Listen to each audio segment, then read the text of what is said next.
Welcome back. రాజకీయాల నుంచి తప్పుకుంటా వ్యవసాయం చేసుకుంటానంటూ ఎప్పుడు రాజకీయాల గురించే మాట్లాడుతున్న విజయసాయిరెడ్డి ఒక ట్వీట్ చేశారు.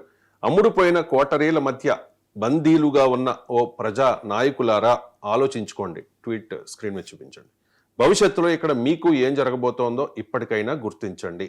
వెనుజులాలో ఎంతో భారీగా ప్రజాదరణతో ఎన్నికైన తర్వాత army, navy, air force, intelligence అధిపతులు ఇంతమంది చుట్టూ ఉన్న మిసైళ్లు, యుద్ధ విమానాలు, భారీ సైన్యం ఎంతగా ఉన్న ఆ దేశ అధ్యక్షుణ్ణి, అతడి భార్యని ప్రెసిడెన్షియల్ ప్యాలెస్ నుంచి అమెరికా ఎలాంటి ప్రతిఘటన లేకుండా ఎత్తుకుపోగలిగిందంటే కారణం ఏంటి?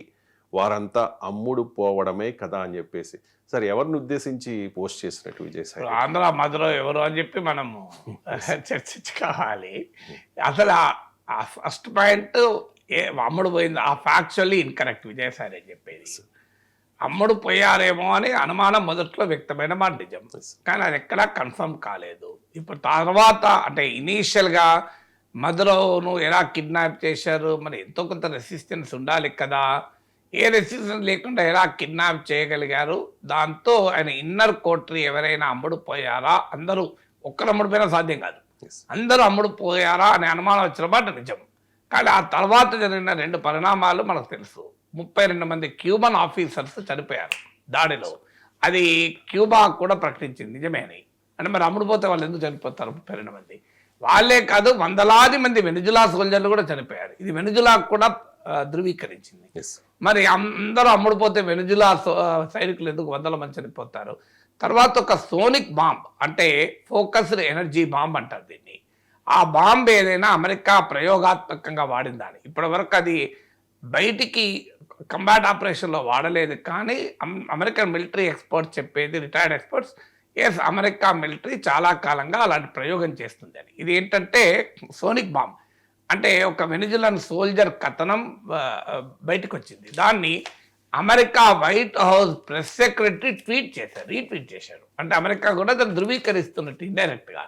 ఏంటి ఆ బాంబ్ అంటే, ఆ వెనిజులా సోల్జర్ చెప్పింది, ఒక్కసారిగా మా తలలు బద్దలయ్యేంత శబ్దం వినబడ్డది, మేమందరము రక్తము కక్కుకుంటూ నేల పడిపోయాము, లేవలేకపోయాము, కదలలేకపోయాము, శ్వాస పీల్చుకోవడం మాకు ఇబ్బందిగా మారింది, మేము ఏమీ చేయలేని పరిస్థితి. వాళ్ళు 8 హెలికాప్టర్లలో 20 మందే వచ్చారు, కానీ ఈ ఆయుధము ప్రయోగించాక మేము ఏం చేయలేకపోయాము అన్నారు. అంటే ఇప్పుడు అమ్ముడు పోవడమా లేకుండా ఆయుధ ప్రభావమా? సో అందువల్ల అమ్ముడు పోయారన్నది కూడా ఎస్టాబ్లిష్ కాలేదు. ఇప్పుడు అక్కడ అధికారంలో ఉన్నది ఎవరు? మళ్ళీ నికోలస్ మదురో కాలంలో వైస్ ప్రెసిడెంట్గా ఉన్న డెల్సీ రోడ్రిగ్జ్ అధికారంలో ఉన్నారు. అందువల్ల అమ్ముడు పోయారు అన్నది రియాలిటీ అనేది 100% కాదు. అమెరికాకు ఉన్నటువంటి అద్భుతమైన మిలిటరీ శక్తి వల్ల సాధ్యమైంది.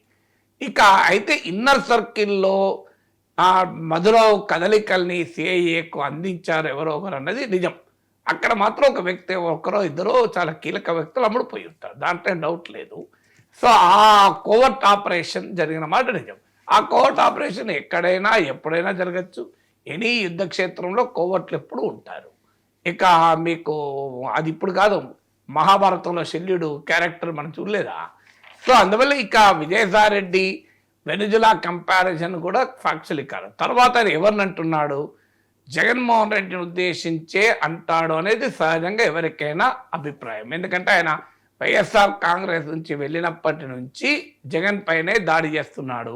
అందులో జగన్ కోటరీ పైన దాడి చేస్తున్నాడు. ఒకప్పుడు నెంబర్ 2గా వెలుగొందాడని పేరుగాంచిన విజయసాయి రెడ్డి అక్కు ఎక్కడో ఒక్క చోట జగన్తో చెడింది అనేది ఫ్యాక్ట్. బయటికి వచ్చాడు, లేదు అతను కావాలనే జగనే బయటికి పంపాడు వ్యూహాత్మకంగా అని ఒక వాదన, లేదు జగన్మోహన్ రెడ్డి చుట్టూ ముదురుతున్న కుంభకోణాల ఆ కేసులలో తాను చిక్కుకోకుండా ఉండటానికి బయటకు వచ్చారని ఇంకో వాదన. ఏదైనా ఇప్పుడు జగన్ మీదతో లేడు, జగన్ పైన ఎక్కువ పెడుతున్నాడు బాణాలు కనుక ఈ ఆంధ్ర మధురో వైఎస్ జగనే అని ఒక ఇంటర్ప్రిటేషన్. కానీ సమస్య ఏంటంటే టెక్స్టువల్ ఎనాలిసిస్ అన్నారు మా రీసెర్చ్ మెథడాలజీలో. హ్యుమానిటీస్ రీసెర్చ్లో టెక్స్టువల్ ఎనాలిసిస్ అని ఉంటుంది.